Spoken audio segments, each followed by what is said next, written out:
She had been sitting in the snow for days, waiting for someone who never came. That was the part of the transmission gunnery Sergeant Elena Vasquez could not get out of her head. Not the sensor data, not the casualty projections, not even the image the drone had captured before the signal went dark. A woman's silhouette on a ridge above the Kara research station, motionless in the blizzard, facing the direction of the last known approach vector of the Veth fleet. Just sitting, waiting. Elena had memorized the words the way you memorize something that doesn't make sense the first time, so you keep turning it over, hoping the angle changes and the meaning falls into place. It never did. They had 6 hours before the Veth destroyer group completed its arc around the gas giant Murova 9 and came back on a direct intercept with the UES Kuril Dag, a Commonwealth survey vessel that had no business being in a combat zone, and was in a combat zone anyway, because the galaxy had opinions about where ships should be that didn't align with human schedules. She had been at her station running maintenance diagnostics when the distress packet came through. The station AI at Kara had sent it automatically when personnel accountability protocols failed, firing it off on a compressed tight beam before whatever had happened to the station's primary communication array happened to it. The AI had parsed the last 48 hours of personnel logs and flagged the most salient fact. One Dr. Nadia Kess, station director, had not responded to evacuation protocols. The AI had cross-referenced her last known location with the available external sensor imagery and concluded, in the precise language of automated systems, that Dr. Kess had been observed on the Eastern Ridge approach path for an extended period. It had not attempted to explain why. It had simply logged the observation and included the infrared image in the packet, because that was what it was designed to do. Elena had sat with that image for a long time before she brought it to the captain. She was at her station when Captain Marcus Adami walked onto the bridge. He didn't say anything immediately. That was one of the things she'd learned about him in the 14 months since she'd been assigned to this ship. He let you finish what you were doing. He read the room before he opened his mouth. He had the quality, rare in officers, of patience that didn't feel like waiting patience as a form of attention, as a way of being present to what was actually happening rather than to what he'd expected to happen. She had served under 8 commanding officers in 11 years. 2 had been good. 1 had been exceptional. Adami was exceptional in a different way from all of them, in a way she found harder to name than easier skills. "What do we have?" he said. "Kara Station is dark. Last transmission was 41 hours ago." Elena brought up the sector map on the main display. 3 Veth patrol nodes repositioning here, here, and here, consistent with establishing a containment perimeter before the main element arrives. She tagged the positions with estimated intercept radii. The main element is currently in the gravitational shadow of Murova 9 inner moon, which puts it outside our sensor range. Estimated time to emergence is 4 hours and 50 minutes. Survivors: unknown. Drone imagery shows structures intact. Power signatures suggest the station's emergency systems are still running. Life support is functioning, which means the Veth have either not reached the life support systems or have made a decision to preserve them. She paused. There was also this. She put the image on screen. The drone had captured it in infrared, a human thermal signature, seated upright on the eastern ridge, approximately 400 meters from the station entrance. Still, no movement across the 19 minutes the drone had been in range. The snow around the figure had drifted up against her legs. Adami studied it for a long moment. She's alive. Heat signature is consistent with a living person in full cold survival gear running thermal suppression. The suppression system is designed for 8-hour cycles. At extended duration, it begins degrading, which means she would have been resetting it manually. Elena pulled up the timestamp. That image is 22 hours old. If she was capable of resetting the system then, she was capable of rational action. And the transmission about the waiting. That was the last thing the station AI broadcast before going silent. Automated distress packet. The AI parsed the personnel logs and flagged it as the most likely explanation for why Dr. Kess was not responding to evacuation protocols. She took a breath. Dr. Kess was the station director. She had a brother on the research team. His name is Dmitri Kess. He was assigned to the Deep Core Biology Survey. There's no record of him evacuating with the other 14 personnel. There's no record of him in any of the last logged personnel positions. The bridge was very quiet. Adami walked to the viewport. Outside, the gas giant filled the lower third of the sky, a bruised amber continent drifting in the dark, its storm bands slow and patient as geology. Alina watched him. She had served under people who would have already made this call one way or the other, either a firm no, we are not a rescue vessel and the Veth response profile makes this a suicide run, or a brash yes, full burn, we'll figure it out as we go. Adami was neither of those things. What he did, every time, was stand with the reality of the situation until the situation told him something. He was a man who believed that decisions made from complete information, however uncomfortable that information was, were better decisions than those made from comfortable assumptions. The uncomfortable information was that they had 6 hours, and a window that was closing. How long to reach the station, he said. At current drive output, 4 hours and 12 minutes, if we push the secondary manifold past the maintenance threshold. Don't. 3 hours 40 puts us at the station with 51 minutes before the Veth main element has line of sight. He turned around. Begin approach. Silent running. I want all personnel in stations by the time we're within sensor range of the patrol nodes. He moved to the command chair and pulled up the tactical display. Alina began the approach calculations and kept the rest of what she was thinking to herself.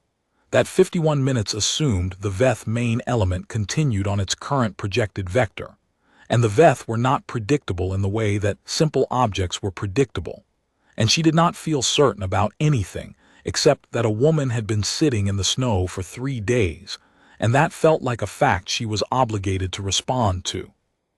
The Veth were not, by any human standard, evil. Alina had spent enough time reading the xenological literature to understand that. They were something stranger and, in their own way, more frightening. A civilization for which the concept of individual loss had been culturally processed out of their emotional repertoire over something like 11,000 years of evolutionary and social development. They did not mourn. They did not grieve.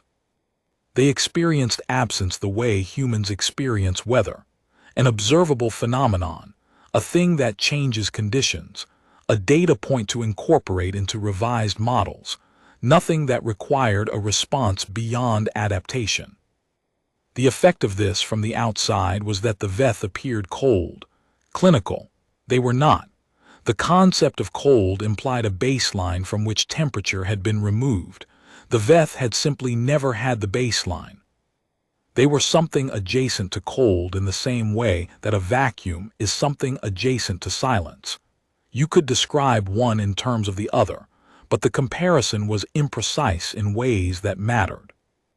They were also, from a purely military standpoint, exceptionally good at their work.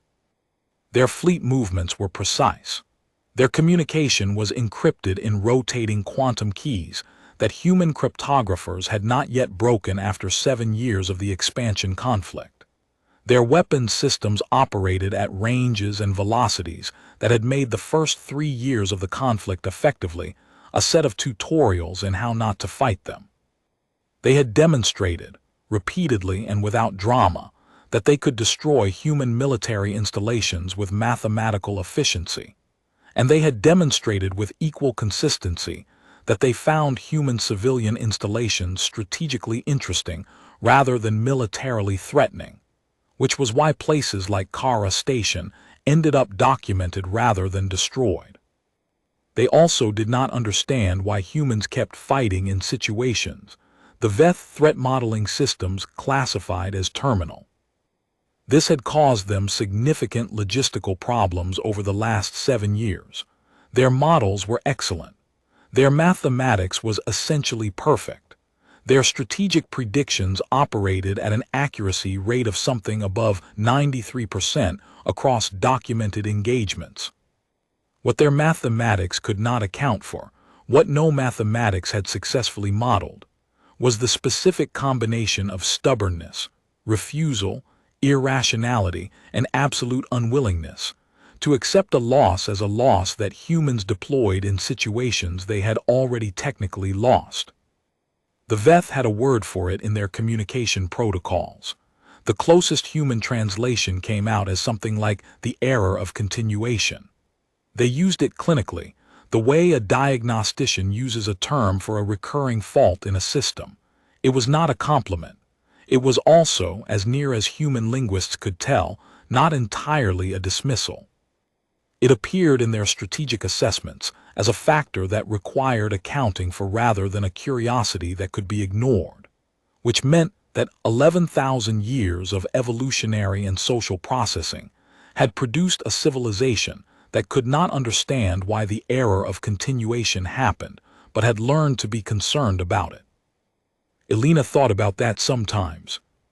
That the most honest thing the Veth had said about humanity was that humans were a recurring fault. She kind of liked that. The approach to Kara Station took 3 hours and 38 minutes. They ran with minimal drive output, and the hull's passive stealth coating absorbing most of what the Veth sensors would have been looking for. The system was not invisible, nothing was invisible, but it was quiet in the way a held breath is quiet, the kind of quiet that works because the thing listening doesn't quite expect it. The Veth patrol nodes moved through their repositioning cycles without apparent deviation. Elena watched them on the tactical feed and felt the particular tension of waiting for a reaction that didn't come. The station was built into the side of an ice shelf on the moon Murova 9C, a deep survey research installation studying the biological potential of the methane ice layer 4 kilometers down. The shelf was a geological remnant of a wetter era in the moon's history, when a liquid ocean had sat above the methane ice, and the ice had compressed under it for millions of years. Now the ocean was gone, the shelf was all that remained of the boundary layer, and the station sat in a shallow depression at its base like something sheltered in a cupped hand. Nothing military about it. 18 researchers, 4 support staff, 1 station AI, and a collection of drilling equipment and sample storage units that the Veth had apparently decided were worth classifying as strategic assets, because some of the organic compound profiles from the deep cores matched known biological precursors from the Curl expansion era. A period of Veth history they were, for reasons human analysts had not yet fully decoded, intensely interested in preserving exclusive access to. Elena didn't know the science, she knew the people. Or rather, she knew the fact of them, the living people, nests of 22 individuals who had come out to the edge of the mapped systems to learn something about a dead ocean under 6 kilometers of ice, and who had apparently been caught in the expanding zone of Veth military interest through no fault of their own and no warning, beyond the standard territorial advisory that covered approximately 2/3 of the reachable systems, and had been in effect for so long that researchers mostly treated it as background noise. Dr. Nadia Kess was 34. She had been published 6 times in the last 3 years. Her specialization was extremophile metabolic modeling, the study of how life adapted to survive in conditions that should have killed it, and what the chemical signatures of that adaptation looked like in ice cores millions of years after the life itself was gone. Her brother Dmitri was 27 and had just defended his preliminary findings on anaerobic metabolic signatures in the Murova 9C deep layer. He had sent a message to their mother the day before the station went dark. Elena had read it. It was part of the personnel file, attached as a transmission log entry. He'd said the ice samples from the deepest core were doing something the models hadn't predicted, and that he needed 3 more months before the data would mean anything.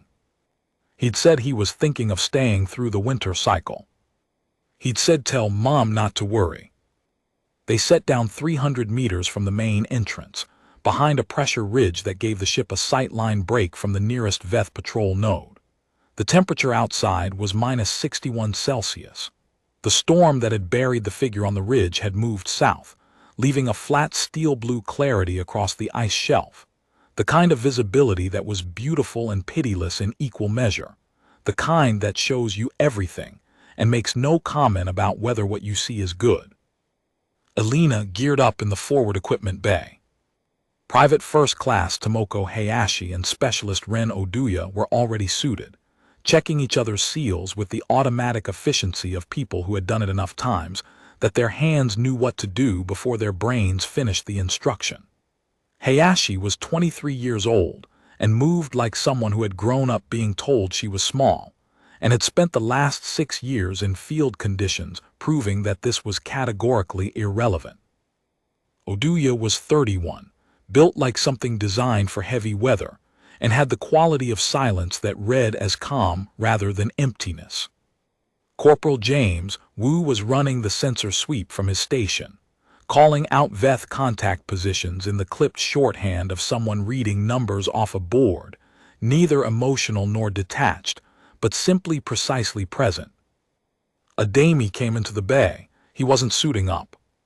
"You're staying with the ship," Alina said. "The Curl Dag needs at least 2 qualified crew for emergency maneuver. Petty Officer Chen is one." He handed her a portable uplink unit. "Everything we know about Veth thermal sensor profiles is in there, including the documentation from the siege of Irala Station 2 years ago, specifically the data on their sweep window timing." He paused. "The documentation is 18 months old. Assume variance." Alina took the uplink. "And if we don't make it back before the main element has line of sight, then I'll do what I can to draw their attention from the other direction." He said it the way he said most things, as a statement of fact, entirely without drama, without the kind of heroic framing that made sacrifice sound like something performed for an audience. It was simply the next step in the logic of the situation, and he was telling her about it the way you tell a colleague about a contingency plan. "Don't make that necessary." "I'll do my best," she said, because he'd earned a response that didn't pretend she hadn't heard what he'd said. She led Hayashi and Oduya out into the cold. The snow was firm under the pressure of their boots, compacted by the storm into a dense crust that held their weight without sinking, with a surface that had been refrozen overnight into something close to ceramic. Their suits ran thermal suppression at 60%, reducing their infrared signature to something close to the background radiation of the ice itself. Not perfect. Good enough, if the mathematics was right and the variance was within the documented range. Alina had learned not to trust mathematics completely. She trusted it enough to walk on, the way you trust ice, not because it's certain, but because the alternative is standing on the shore. The ridge was steeper than the drone imagery had suggested. The eastern face angled at about 35 degrees, with a natural channel carved by glacial flow running diagonally toward the summit. She moved through it with Hayashi and Oduya flanked behind her, all of them keeping the terrain between themselves and the nearest Veth node's last logged position. The cold was total, not the wet, penetrating cold of rain temperature environments, but the dry, absolute cold of a moon that had stopped having weather in any meaningful sense and had only temperature left, temperature as a physical fact as immutable as pressure. She heard the wind before she crested the ridge, a low, sustained note, the kind of sound that reminded you that wind didn't care about what was happening underneath it. Then she came over the top and saw Nadia Kess. She was exactly where the drone image had placed her, seated in the snow at the edge of a low natural shelf, facing east, the direction from which the station's emergency supply drone would have come if one had been dispatched, if anyone had sent one, if there had been time. She was wearing full cold survival gear, the suit sealed and intact, the orange indicator strips along the chest still reading green. She was alive. Her gloved hands were folded in her lap, not in the posture of resignation, but in the posture of someone who has been still for a very long time and has found the position that costs the least energy to maintain. In front of her, pressed upright into the snow so it stood like a small marker, was a folded piece of thermal foil, the kind researchers used to wrap core samples to protect them from temperature fluctuation during transport. Elena crouched beside her, Dr. Kess. The woman turned her head slowly. Her face, visible through the helmet's faceplate, was exhausted in the specific way that comes after you have moved past fear and grief and all the subsequent states and arrived somewhere on the other side of them, somewhere still and hard and absolutely clear. Her eyes were dark and direct and did not carry any of the unfocused quality that indicated exposure damage. She had been managing her survival systems. She had been present the entire time. "There are 14 of us in the station," she said. Her voice was steady. "The others got out through the south access before the Veth sealed the perimeter. I came back." She looked at Elena's patch. "Commonwealth. Survey Vessel Curl Dag. We received your distress transmission." Nadia looked at the piece of thermal foil standing in the snow. She looked at it the way you look at something that represents something else, something you can't look at directly because it isn't there. "Dmitri," she said, not to Elena, not to anyone, just saying the word because saying it was the only way to make him present. "He went to the eastern array to recover the deep core samples. He said he'd come back before the lockdown window closed. He said," she stopped. She looked at Elena. "How long do you have?" Elena glanced at her timer. Approximately 47 minutes before the Veth main element achieves line of sight to the station. Nadia's response was to stand up. Not slowly, not with effort, she stood up from the snow with the deliberate efficiency of someone who has been saving energy for this exact moment. "Then we need to move," she said. "Dmitri is still in there.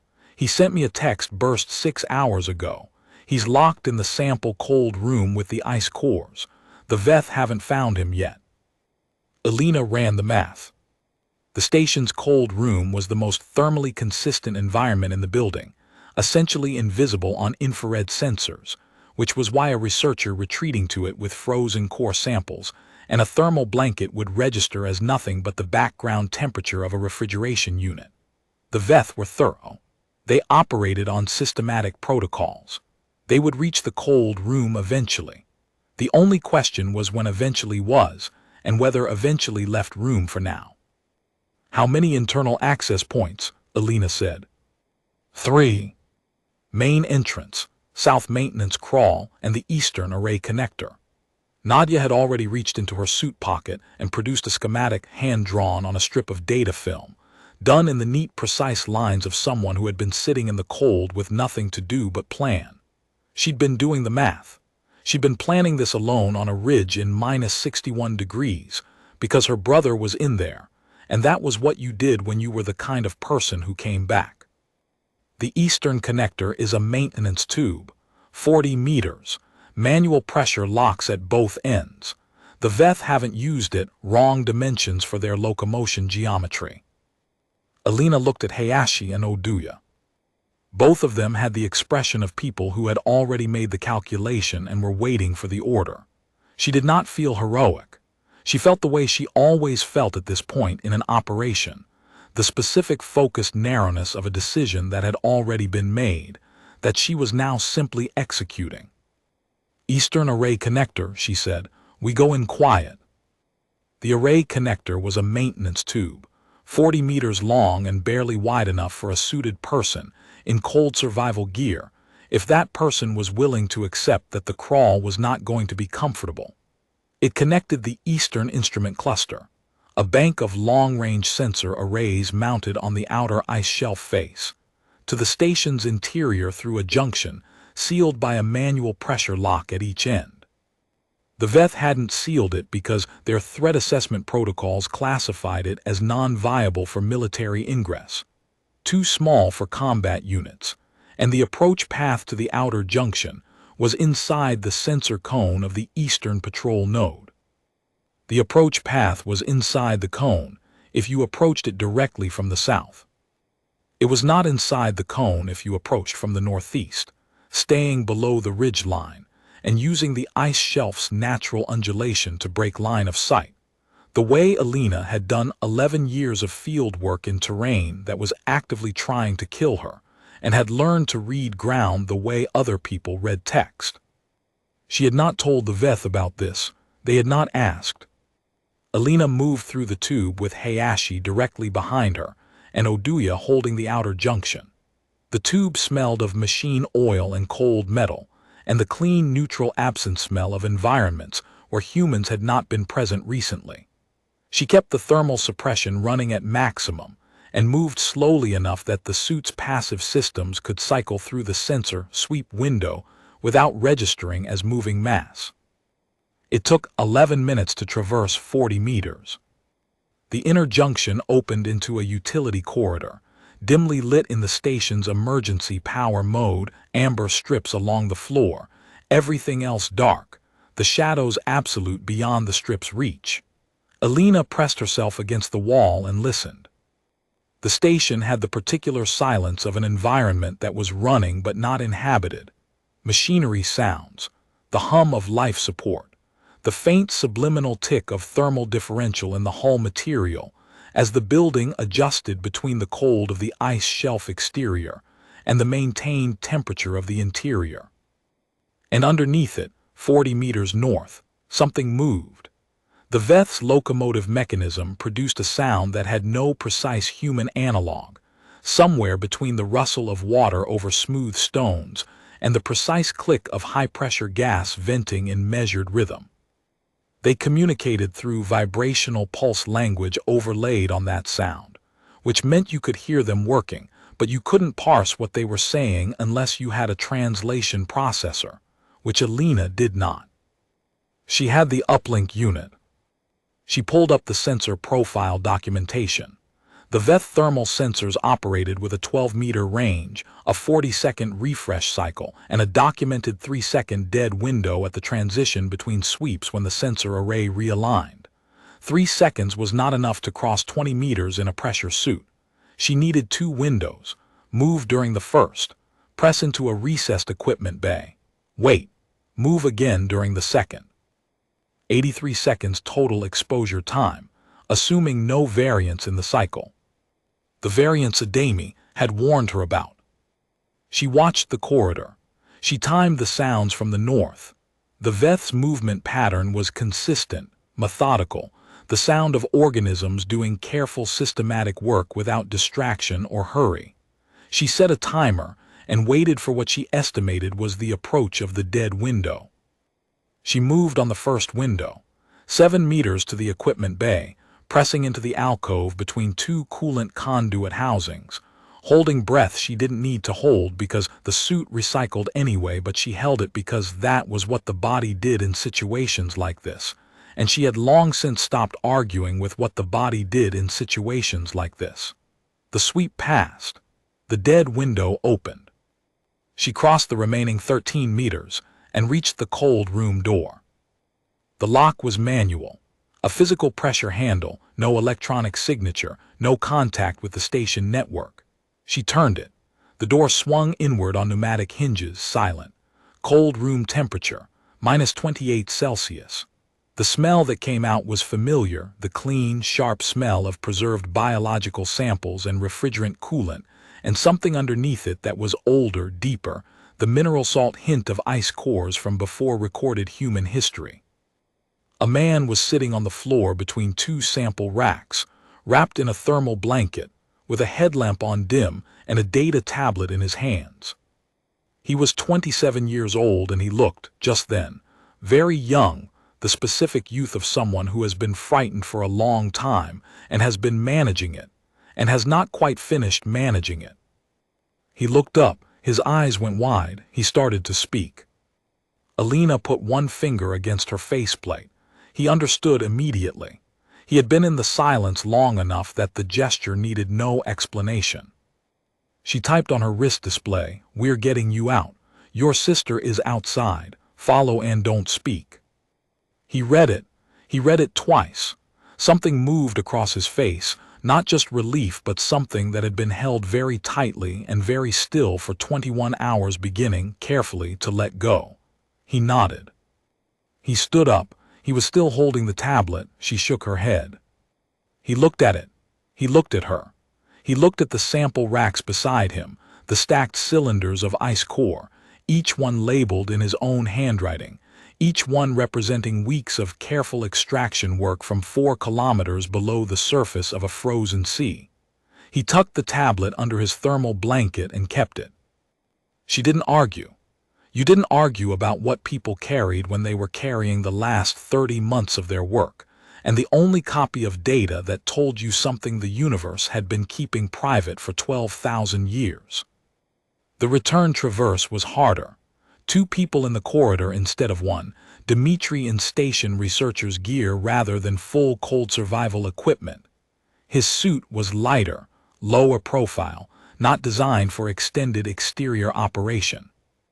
The thermal suppression units working overtime to compress 2 signatures into something that looked like environmental noise. Alina moved them through the dead windows with the precision of someone threading an argument through a narrow logical gap. 1 step at a time. No room for hesitation. The math of it unfolding in real time as she tracked the sensor cycles and the sounds from the north and the distance to the junction.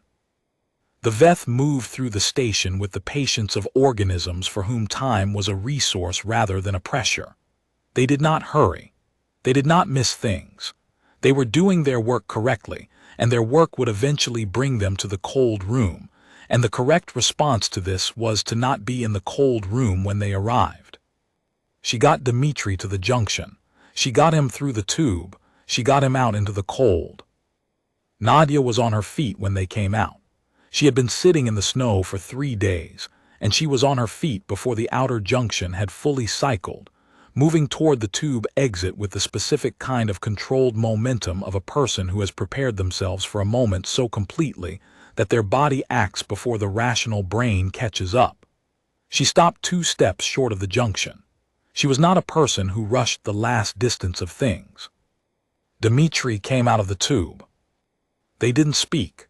Alina turned away and checked the sector display and gave them the moment because it didn't belong to anyone observing it. Some things were private in the deepest sense of the word, not secret, but belonging to the people inside them in a way that made witness feel like intrusion. Then she heard Hayashi on the channel, Vasquez. She looked at the display. The Veth main element had adjusted its approach vector. The formation had tightened.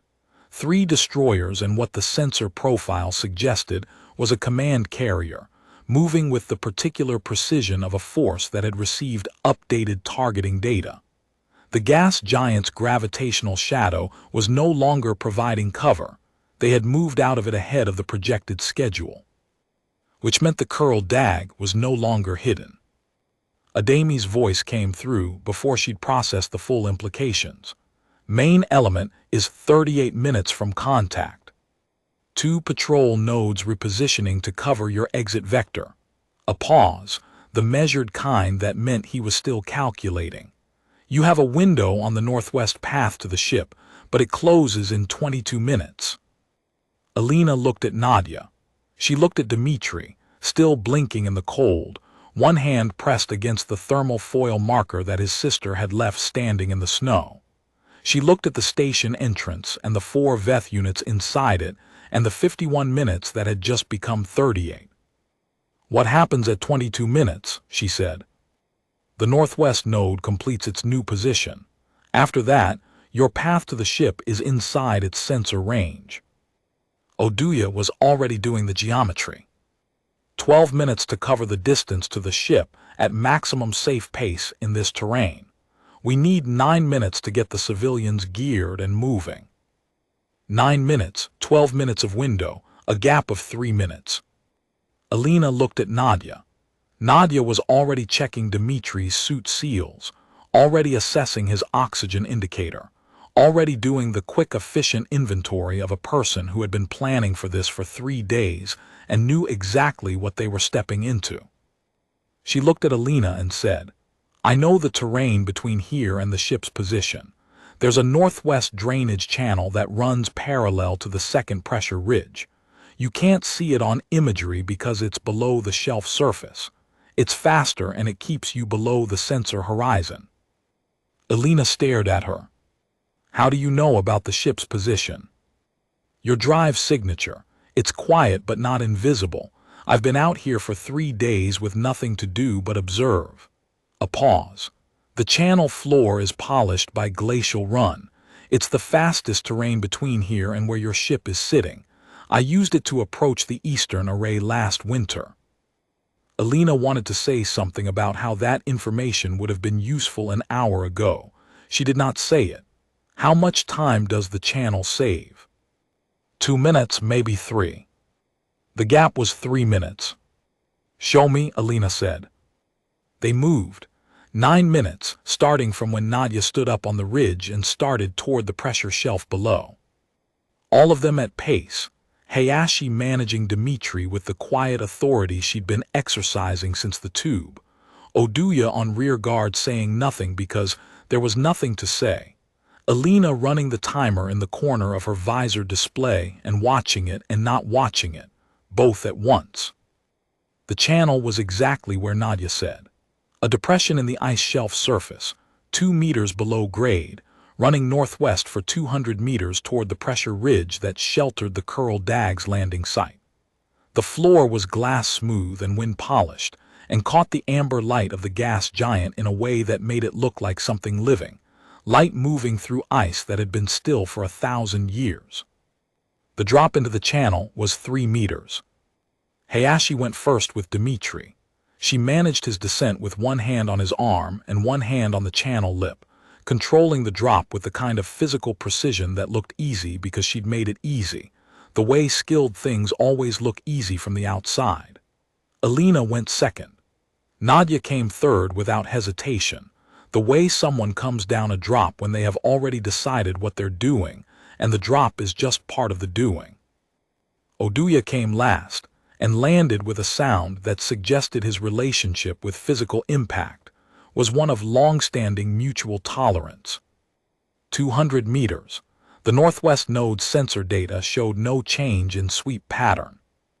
Elena moved and allowed herself 1 full second of noticing that the math was, so far, resolving on the right side of the variables.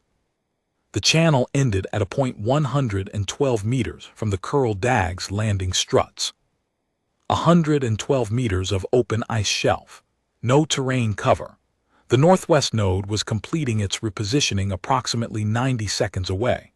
The gas giant Murova 9 filled the sky above them, its light turning the ice amber and blue in alternating bands, its storm systems rolling in their slow geologic patience. Full pace, Elena said. Everyone now. They ran. 112 meters is not far. In cold survival suits on compacted ice, with 2 civilians who have been in an emergency state for 3 days and a patrol node 90 seconds from completion, it is exactly as far as it needs to be. It is the distance between the math working and the math not working, and the only way to find out is to run it. Elena ran it with the specific quality of attention that field experience produces in people who have run distances like this before. Not thinking about the node, not thinking about the timer, not thinking about the math, just running. Moving through the space with the efficiency of a body that has had 11 years to learn that the space between here and safe is only as dangerous as the time you spend calculating it instead of crossing it. She heard her own breathing. The crunch of boots on ice. The amber light of the gas giant turning everything into something out of a dream of the end of the world. She reached the ramp, she went up. She turned around. Hayashi came up, Dmitri came up, Nadia came up. Oduya came up. Elena hit the ramp retraction and turned to the intercom. We're aboard. The ship was moving before she'd finished the sentence. Silent running. No drive emissions above the thermal baseline. The Kurl Dag lifting off the ice shelf on minimal thrusters and angling northwest into the terrain shadow of the main shelf body.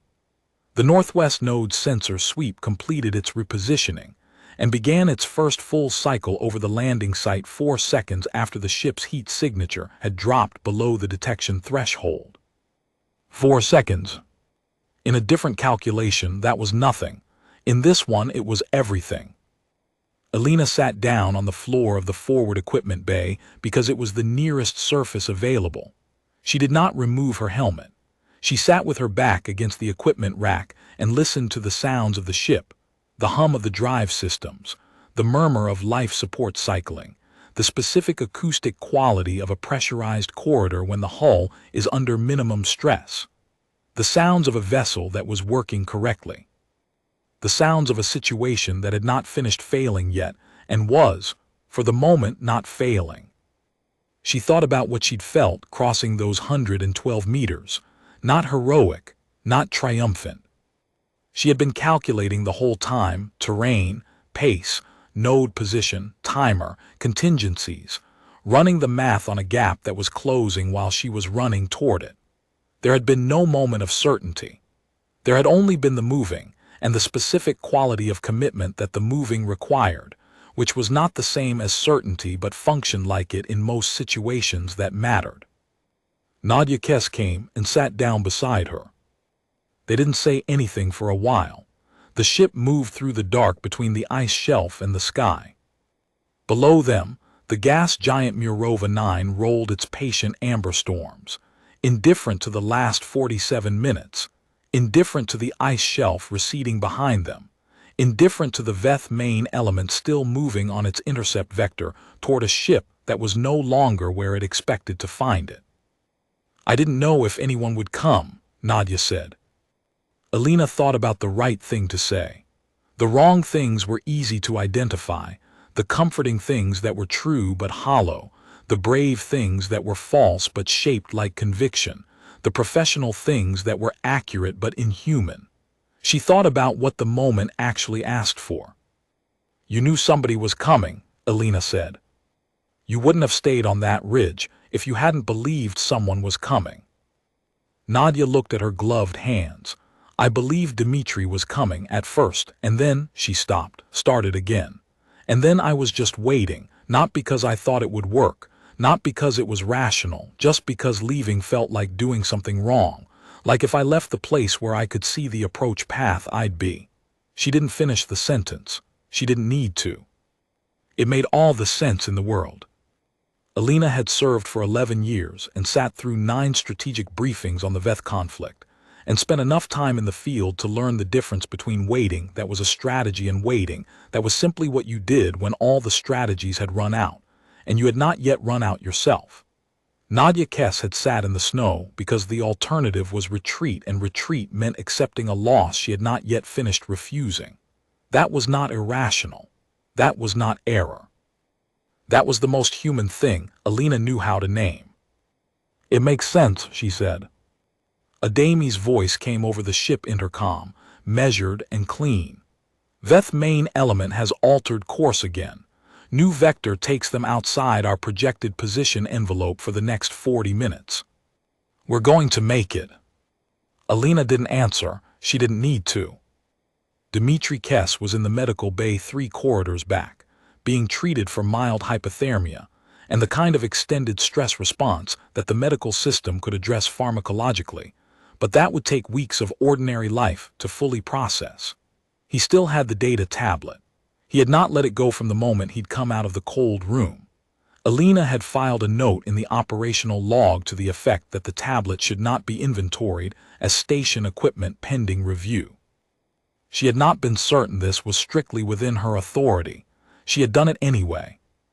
The Kurl Dag moved through the dark between the gas giant and the system edge, holding its course, running the numbers.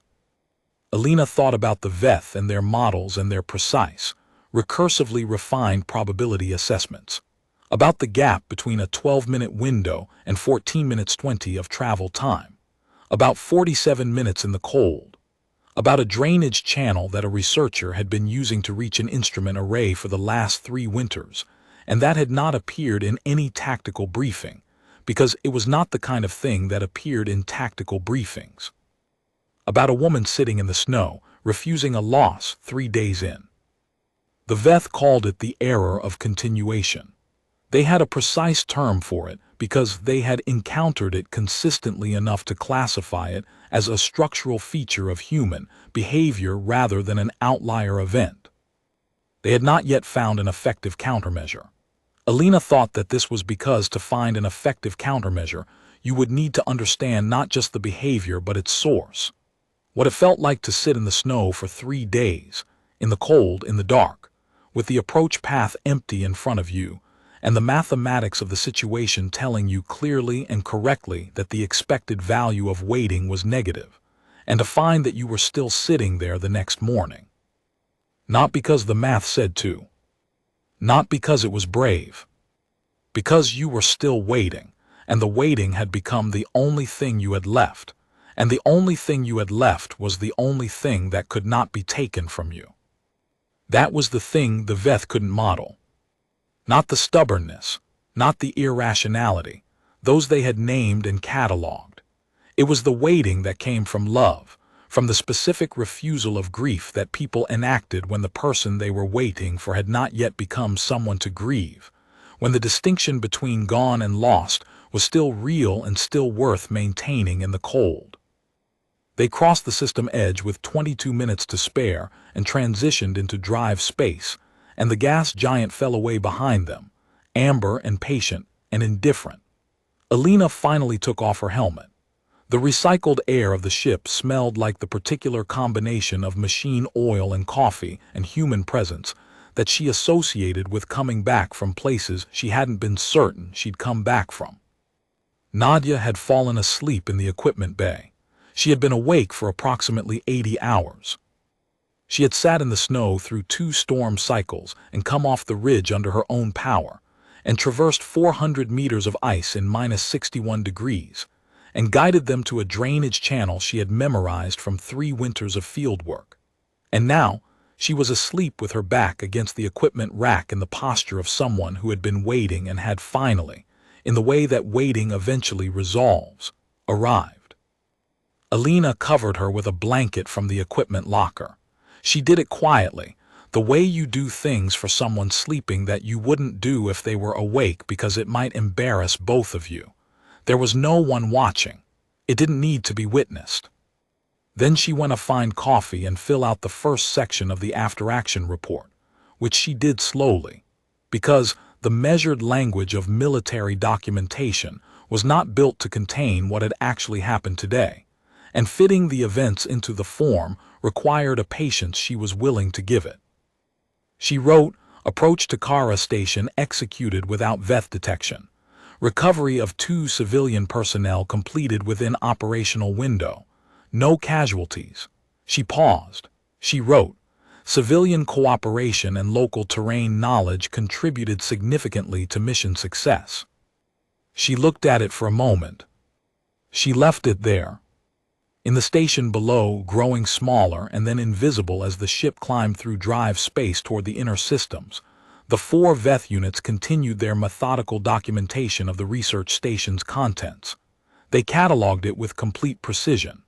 They recorded the equipment, the sample storage, the data archives accessible through the station network, the structure of the installation, the chemical composition of the drilling equipment. They sent the data package to the command carrier. They did not catalog the thermal foil standing upright in the snow on the eastern ridge. They had assessed it as environmental debris. They were not wrong exactly. It was debris, technically, by any measurable standard. They had not understood what it was standing in for, and what was standing in for it, and what it meant that someone had pressed it into the snow and stayed beside it in the cold for 3 days, while the gap between reasonable and unreasonable narrowed down to nothing, and she had stayed anyway. That gap was not in the Veth models. It had never been successfully formalized. Human analysts had tried. Military strategists had published papers on the operational implications of what they called irrational persistence behavior under terminal threat conditions. They had concluded, correctly, that it was militarily significant. They had not concluded, because they were writing strategic analyses rather than sitting in the snow at -61 degrees, that its significance was not primarily military. Dmitry Kess published his findings 11 months later. The biological signatures in the deep ice cores from Murova 9c described an organism that had survived the transition from a liquid ocean moon to a frozen one approximately 12,000 years ago by developing a metabolic process that had no parallel in any documented biological literature. It had done this not by becoming hardier or by reducing its metabolic requirements, but by finding a way to maintain activity at temperatures that should have stopped it entirely. By continuing, in the most literal biological sense, past the point where continuation should have been impossible. It was, in a technical sense, the most extreme example of the persistence of life under hostile conditions ever documented. Dmitry, in the paper's final section, noted without particular emphasis that the organism appeared to have survived not by overcoming the conditions, but simply by not stopping when the conditions said to stop. He noted this as a biological finding. He did not mention his sister. He did not mention Alina Vasquez. He did not mention the drainage channel or the thermal foil or the 47 minutes on the ice in the amber light of a gas giant that had watched all of it without comment. He didn't need to. The data spoke for what it was. The Kuril Dag jumped. The stars shifted. Behind them, the moon and its ice shelf and its dark station fell away into the irrelevant distance that drives space made of physical separation, and the night closed over it, and it was gone. Ahead of them, there was the journey back, the debriefs and the paperwork and the things that institutional life made of extraordinary events, forms, reports, medical clearances, the translation of experience into language that could be filed and retrieved and used. Alina Vasquez drank her coffee. The ship hummed around her. In the medical bay, two people slept, one with a data tablet under his blanket, one in the posture of someone who had been waiting and had finally, irrevocably, arrived. The stars moved past the viewport in their cold and ancient courses, indifferent to the mathematics of the moment, indifferent to everything. The humans were not indifferent. That was the whole of it, really. That was always the whole of it. There was a section in the after-action report designated for observations, operational. Alina had always found this section the hardest to write. The events section was easy, chronological, factual, the skeleton of what happened stripped of interpretation. The personnel assessment section was formulaic but honest. The observations section was the one that asked you to say what the events meant, what you'd learned, what you'd bring forward into the next operation, and it required a particular kind of honesty that didn't feel like honesty so much as exposure. She wrote, "The operational value of local knowledge provided by civilian personnel is systematically underweighted in standard survey vessel contingency planning. Dr. Kess's familiarity with the terrain around Kara Station, specifically the drainage channel used in the final approach to the landing site, was the decisive factor in whether the mission succeeded within the time window available. This knowledge was not accessible through any available intelligence source. It was accessible only because she had been living and working in that environment for 3 years, and we asked her." She paused.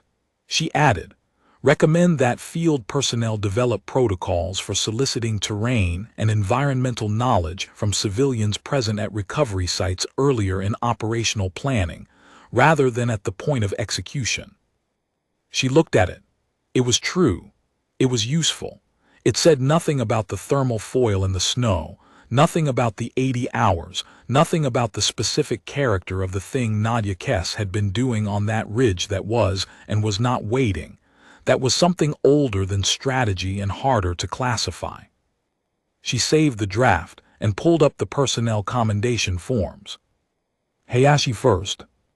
Alina had watched her manage Dmitry Kess through the maintenance tube and across 400 meters of open ice shelf, and down a 3-meter drop into a drainage channel, and she had done all of it with a quality of care that was not soft. That was, in fact, very hard, the hardness of someone who had decided that another person was going to make it, and had organized herself entirely around that decision. The commendation language would not capture that. Commendation language never captured that. It would say demonstrated exceptional competence in the management of civilian personnel under field conditions, and it would be accurate, and it would mean something to the review board, and it would not mean what it meant. Alina wrote it anyway, because accurate mattered even when complete was impossible. Oduya's commendation was easier in form and harder in content. He had not done anything specifically notable. He had been exactly what rearguard required. Present, attentive, reliable, the kind of professional baseline that everything else could build on. You couldn't write commendations for being the thing everyone needed to be able to count on, but you could try, and she tried. Wu's commendation covered the sensor monitoring and the trajectory analysis that had identified the drainage channel as a viable approach. Alina had not known, when she took the channel, that it was Wu who had found it in the imagery. She'd thought it was a daemie. She'd learned afterward, in the debrief, that a daemie had been about to make the channel suggestion, and Wu had beaten him to it by 30 seconds. Having already run the geometry on the node's sensor cone orientation, while Alina was still moving through the utility corridor. 30 seconds. She thought about how many 30-second margins there had been in the last 4 hours. She thought about what it would mean to trace the full causal chain, every decision, every piece of information, every person who had known something and said it at the right moment. She thought about the number of nodes in that chain that could have gone differently and had not because the math had been favorable. Because the people involved had been doing their jobs at the precise level of quality required by a situation that had no margin for less. She did not write any of that in the commendation forms. She wrote what the commendation forms asked for, and she made it as accurate and as complete as the language available to her allowed, and she submitted them through the ship's administrative system before she could revise them into something more careful and therefore less true. Then she went a check on the civilians. Dmitri was awake. He was sitting up in the medical bay bed with the data tablet in his lap, not reviewing data, but holding it the way you hold something you need to know is still there. The ship's medical system had cleared him for the mild hypothermia. 21 hours in a cold room, even with a thermal blanket, had pushed his core temperature low enough to require attention, but not low enough to cause lasting damage. He was eating something from the medical galley nutrition system with the automatic focus of a body refueling. He looked up when Alina came in. "Your sister's sleeping in the equipment bay," she said. "She'll be in here when she wakes up." He nodded, he looked at the tablet, he looked at her. "The ice cores," he said, "the ones in the cold room." She had not touched the ice cores. The Veth had catalogued them. They were still in the station cold room, 400 meters from where they'd been extracted, 4 kilometers above the ancient sea that had made them. They were, in any practical sense, lost. The Veth's containment perimeter around the station would hold until the main element arrived and assessed the installation's strategic value, after which the materials inside would be classified as Veth-controlled assets. "We have your data," she said. She nodded at the tablet. He looked at it again. "It's preliminary. I have the first-pass analysis, the deep readings, but the long-term metabolic trace, the full picture of what the organism was doing over 12,000 years, I need the cores themselves for the confirmation sequence. Without the confirmation, the preliminary findings are real," she said. "They're documented. You'll have access to the data when we reach the Commonwealth systems. The scientific community can assess them. Without the confirmation, they're a hypothesis." He was not arguing. He was simply stating the factual landscape of what he had and what he lacked, the way someone does when they are trying to understand the shape of what's left. Then there are hypotheses, Alina said. That's better than nothing. A pause. That's much better than nothing. He thought about that.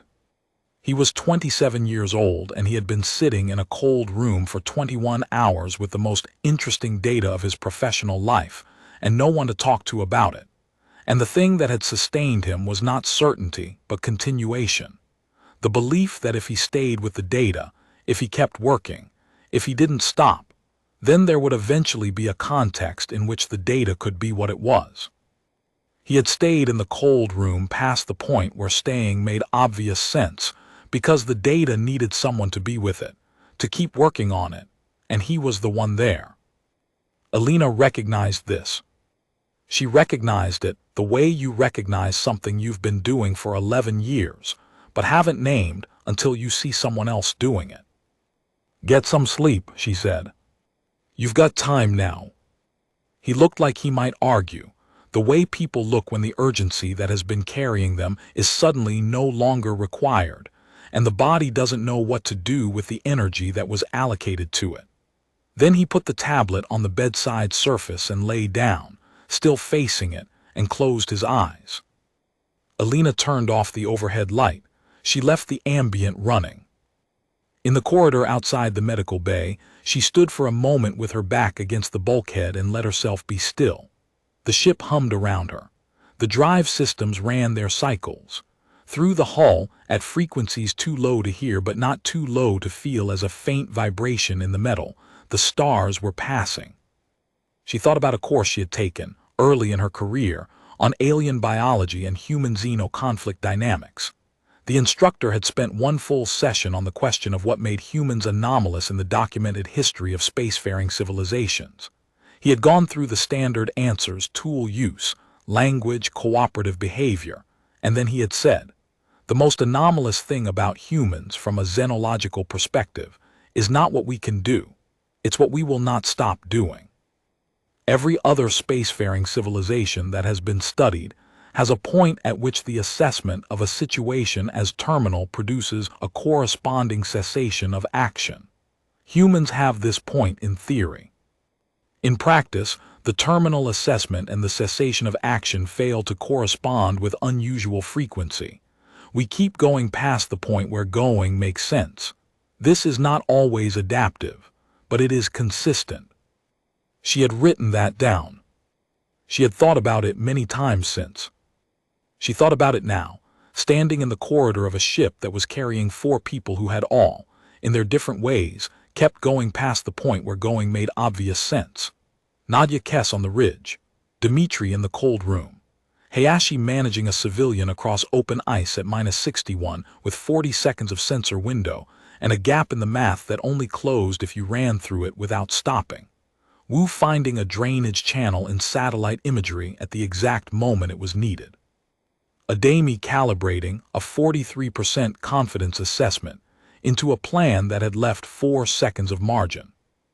None of them heroes.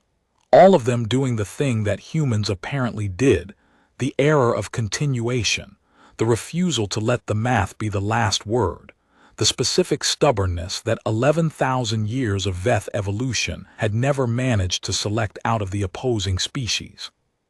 It was not, she thought, that humans didn't understand the math. It was that they understood the math and kept going anyway, because underneath the math there was something the math couldn't reach. The thing that made the continuation feel necessary rather than optional. The thing that stood in the snow and waited and made a marker out of thermal foil and was still there in the morning. The ship moved through the dark. Alina Vasquez pushed off the bulkhead and walked back toward her station, because there was still work to do, and the work didn't stop because the crisis was over, and she was, in the end, the same as all of them. Someone who had not stopped when the stopping was available, and who would not stop now, and who had no very good explanation for this except that it was what she was. That and the fact that the coffee was still hot.